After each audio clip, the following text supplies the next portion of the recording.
जय जोहार। छत्तीसगढ़ी प्रमुख प्रादेशिक समाचार के संग मैं संगीता यादव।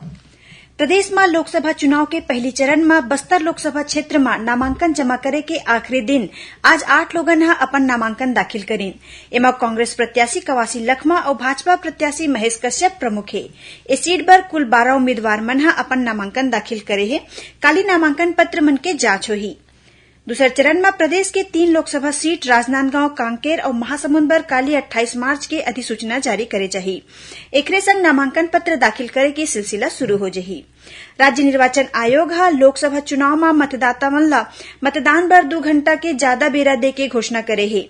मैदान क्षेत्र में मतदान भिन्या 8 बजे के सेती 7 बजे ले शुरू होही और संझा 5 बजे की जगह में 6 बजे तक चलही। कांग्रेस ह छत्तीसगढ़ के बाकी बाचे 4 लोकसभा सीट बर काली संझा अपन उम्मीदवार मन के नाव के घोषणा करीन। एमा बिलासपुर लोकसभा क्षेत्र ले देवेंद्र सिंह यादव, सरगुजा ले शशि सिंह, रायगढ़ ले मेनका देवी सिंह और कांकेर लोकसभा क्षेत्र ले बीरेश ठाकुर शामिल हे। भारतीय जनता पार्टी ह छत्तीसगढ़ में लोकसभा चुनाव बर 40 स्टार प्रचारक मन की सूची जारी कर दे हे।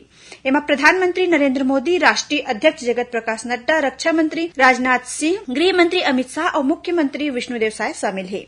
भारतीय जनता पार्टी के प्रदेश इकाई ह आज बस्तर लोकसभा क्षेत्र ले कांग्रेस प्रत्याशी कवासी लखमा डहर ले मतदाता मन ला पैसा बांटे और आदर्श आचार संहिता के उल्लंघन की शिकायत मुख्य निर्वाचन पदाधिकारी रीना बाबा साहेब कंगाले ले करे हे।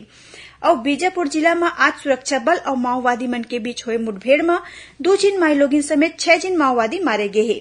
मौका ले भारी मात्रा में हथियार, गोला बारूद और दैनिक उपयोग की सामग्री जब्त करे गए हैं। ए माओवादी मन ऊपर 14 लाख रुपया के इनाम घोषित रहीस। ये रहीस अब तक के प्रमुख प्रादेशिक समाचार। जय जोहार।